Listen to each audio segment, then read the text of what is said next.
بسم اللہ الرحمن الرحیم۔ السلام علیکم ورحمۃ اللہ وبرکاتہ۔ حضرت دہیہ کلبی رضی اللہ تعالی عنہ نہایت خوبصورت تھے۔ تفسیر نگار لکھتے ہیں کہ آپ کا حسن اس قدر تھا کہ عرب کی عورتیں دروازوں کے پیچھے کھڑے ہو کر یعنی چھپ کر حضرت دہیہ کلبی رضی اللہ تعالی عنہ کو دیکھا کرتی تھیں، لیکن اس وقت آپ مسلمان نہیں ہوئے تھے۔ ایک دن سرور کونین تاجدار مدینہ حضرت محمد مصطفیٰ صلی اللہ علیہ وآلہ وسلم کی نظر حضرت دہیہ کلبی پر پڑی۔ آپ صلی اللہ علیہ وآلہ وسلم نے حضرت دہیہ کلبی کے چہرے کو دیکھا کہ اتنا حسین نوجوان ہے۔ آپ نے رات کو اللہ تعالیٰ کی بارگاہ میں دعا مانگی، یا اللہ اتنا خوبصورت نوجوان بنایا ہے، اس کے دل میں اسلام کی محبت ڈال دے، اسے مسلمان کر دے، اتنے حسین نوجوان کو جہنم سے بچا لے۔ رات کو آپ نے دعا فرمائی۔ صبح حضرت دہیہ کلبی رضی اللہ تعالی عنہ آپ صلی اللہ علیہ وآلہ وسلم کی خدمت میں حاضر ہو گئے۔ حضرت دہیہ کلبی رضی اللہ تعالی عنہ کہنے لگے، اے اللہ کے رسول، بتائیں آپ صلی اللہ علیہ وآلہ وسلم کیا احکام لے کر آئے ہیں؟ آپ صلی اللہ علیہ وآلہ وسلم نے فرمایا، میں اللہ کا رسول ہوں اور اللہ واحد ہے، اس کا کوئی شریک نہیں۔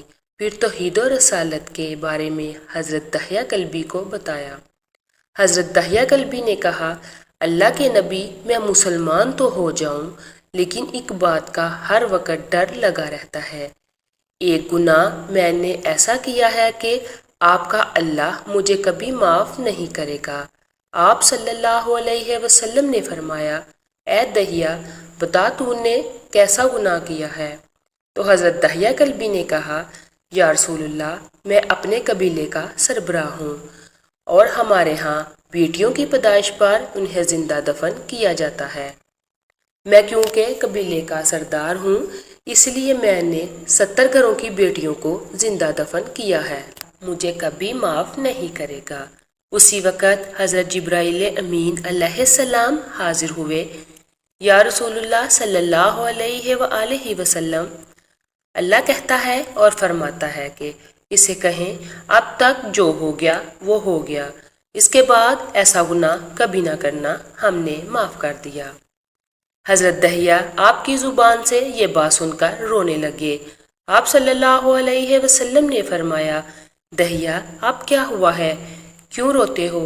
حضرت دہیہ کلبی کہنے لگے، یا رسول اللہ، میرا ایک گناہ اور بھی ہے جسے آپ کا رب کبھی معاف نہیں کرے گا۔ آپ صلی اللہ علیہ وسلم نے فرمایا، دہیہ، کیسا گناہ بتاؤ؟ حضرت دہیہ کلب فرمانے لگے، یا رسول اللہ، میری بیوی حاملہ تھی اور مجھے کسی کام کی غرض سے دوسرے ملک جانا تھا۔ میں نے جاتے ہوئے بیوی کو کہا کہ اگر بیٹا ہوا تو اس کی پرورش کرنا، اور اگر بیٹی ہوئی تو اسے زندہ دفن کر دینا۔ دہیہ روتے جا رہے ہیں اور واقعہ سناتے جا رہے ہیں۔ میں واپس بہت عرصہ بعد گھر آیا تو میں نے دروازے پر دستک دی۔ اتنے میں ایک چھوٹی سی بچی نے دروازہ کھولا اور پوچھا، کون؟ میں نے کہا، تم کون ہو؟ وہ بچی بولی، میں اس گھر کے مالک کی بیٹی ہوں، آپ کون ہیں؟ دہیہ فرمانے لگے، یا رسول اللہ صلی اللہ علیہ وآلہ وسلم، میرے منہ سے نکل گیا، اگر تم بیٹی ہو اس گھر کے مالک کی تو میں مالک ہوں اس گھر کا۔ میرے منہ سے یہ بات نکلنے کی دیر تھی کہ چھوٹی سی اس بچی نے میری ٹانگوں سے مجھے پکڑ لیا اور بولنے لگی، بابا بابا بابا بابا، آپ کہاں چلے گئے تھے؟ بابا، میں کس دن سے آپ کا انتظار کر رہی ہوں۔ حضرت دہیہ کلبی روتے جا رہے ہیں اور فرماتے ہیں، اے اللہ کے نبی، میں نے بیٹی کو دھکا دیا اور جا کر بیوی سے پوچھا، یہ بچی کون ہے؟ بیوی رونے لگ گئی اور کہنے لگی، دہیہ، یہ تمہاری بیٹی ہے۔ یا رسول اللہ، مجھے ذرا ترس نہ آیا، میں نے سوچا قبیلے کا سردار ہوں، اگر اپنی بیٹی کو زندہ دفن نہ کیا تو لوگ کہیں گے ہماری بیٹیوں کو دفن کرتا رہا اور اپنی بیٹی سے پیار کرتا ہے۔ حضرت دہیہ کی آنکھوں سے اشک زارو قطار نکلنے لگے۔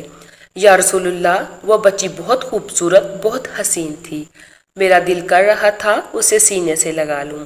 پھر سوچتا تھا کہیں لوگ بعد میں یہ باتیں نہ کہیں کہ اپنی بیٹی کی باری آئی تو اسے زندہ دفن کیوں نہ کیا۔ میں گھر سے بیٹی کو تیار کروا کر نکلا تو بیوی نے میرے پاؤں پکڑ لیے۔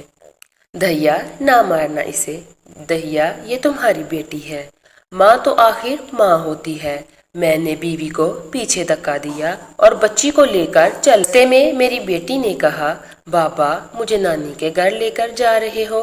بابا کیا مجھے کھلونے لے کر دینے جا رہے ہو؟ بابا ہم کہاں جا رہے ہیں؟ دہیہ قلبی روتے جاتے ہیں اور واقعہ سناتے جا رہے ہیں۔ یا رسول اللہ، میں بچی کے سوالوں کا جواب نہیں دیتا تھا۔ وہ پوچھتی جا رہی ہے، بابا کدھر چلے گئے تھے؟ کبھی میرا منہ چومتی ہے، کبھی بازو گردن کے گرد لے لیتی ہے، لیکن میں کچھ نہیں بولتا۔ ایک مقام پر جا کر میں نے اسے بٹھا دیا اور خود اس کی قبر کھودنے لگ گیا۔ آقا کریم صلی اللہ علیہ وآلہ وسلم دہیہ کی زبان سے واقعہ سنتے جا رہے ہیں اور روتے جا رہے ہیں۔ میری بیٹی نے جب دیکھا کہ میرا باپ دھوپ میں سخت کام کر رہا ہے تو اٹھ کر میرے پاس آئی۔ اپنے گلے میں جو چھوٹا سا دوپٹہ تھا وہ اتار کر میرے چہرے سے ریت صاف کرتے ہوئے کہنے لگی، بابا دھوپ میں کیوں کام کر رہے ہیں؟ چھاؤں میں آ جائیں۔ بابا یہ کیوں کھود رہے ہیں اس جگہ؟ بابا گرمی ہے، چھاؤں میں آ جائیں۔ اور ساتھ ساتھ میرا پسینہ اور مٹی صاف کرتی جا رہی ہے، لیکن مجھے ترس نہ آیا۔ آخر جب قبر کھود لی تو میری بیٹی پاس آئی۔ میں نے دھکا دے دیا، وہ قبر میں گر گئی اور میں ریت ڈالنے لگ گیا۔ بچی ریت میں سے روتی ہوئی اپنے چھوٹے چھوٹے ہاتھ میرے سامنے جوڑ کر کہنے لگی، بابا میں نہیں لیتی کھلونے، بابا میں نہیں جاتی نانی کے گھر، بابا میری شکل پسند نہیں آئی تو میں کبھی نہیں آتی آپ کے سامنے، بابا مجھے ایسے نہ مارے۔ صلی اللہ علیہ وآلہ وسلم میں ریت ڈالتا گیا۔ مجھے اس کی باتیں سن کر بھی ترس نہیں آیا۔ میری بیٹی پر جب مٹی مکمل ہو گئی اور اس کا سر رہ گیا تو میری بیٹی نے میری طرف سے توجہ ختم کی اور بولی، اے میری مالک، میں نے سنا ہے تیرا ایک نبی آئے گا جو بیٹیوں کو عزت دے گا، جو بیٹیوں کی عزت بچائے گا۔ اے اللہ وہ نبی بھیج دے، بیٹیاں مر رہی ہیں۔ پھر میں نے اسے ریت میں دفنا دیا۔ حضرت دہیہ کلبی رضی اللہ تعالی عنہ واقعہ سناتے ہوئے بے انتہا روئے۔ یہ واقعہ جب بتا دیا تو دیکھا آپ صلی اللہ علیہ وآلہ وسلم اتنا رو رہے ہیں کہ آپ کی داڑھی مبارک آنسوؤں سے گیلی ہو گئی۔ آپ صلی اللہ علیہ وسلم نے فرمایا، دہیہ ذرا پھر سے اپنی بیٹی کا واقعہ سناؤ، اس بیٹی کا واقعہ جو مجھ محمد کے انتظار میں دنیا سے چلی گئی۔ آپ صلی اللہ علیہ وسلم نے 3 دفعہ یہ واقعہ سنا اور اتنا روئے کہ آپ کو دیکھ کر صحابہ کرام رضی اللہ تعالی عنہم رونے لگ گئے اور کہنے لگے، اے دہیہ کیوں رلاتا ہے ہمارے آقا کو، ہم سے برداشت نہیں ہو رہا۔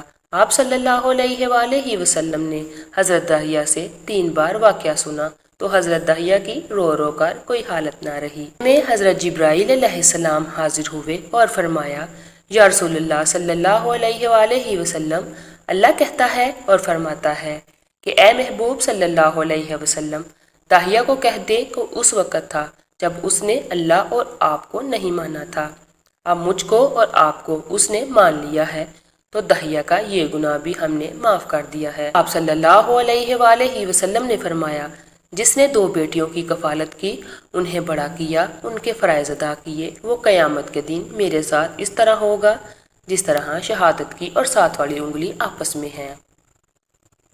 جس نے 2 بیٹیوں کی پرورش کی اس کی یہ اہمیت ہے تو جس نے 3 یا 4 یا 5 بیٹیوں کی پرورش کی اس کی کیا اہمیت ہوگی۔ بیٹیوں کی پیدائش پر گھبرایا نہ کریں، انہیں والدین پر بڑا مان ہوتا ہے اور یہ بیٹیاں اللہ کی خاص رحمت ہوتی ہیں۔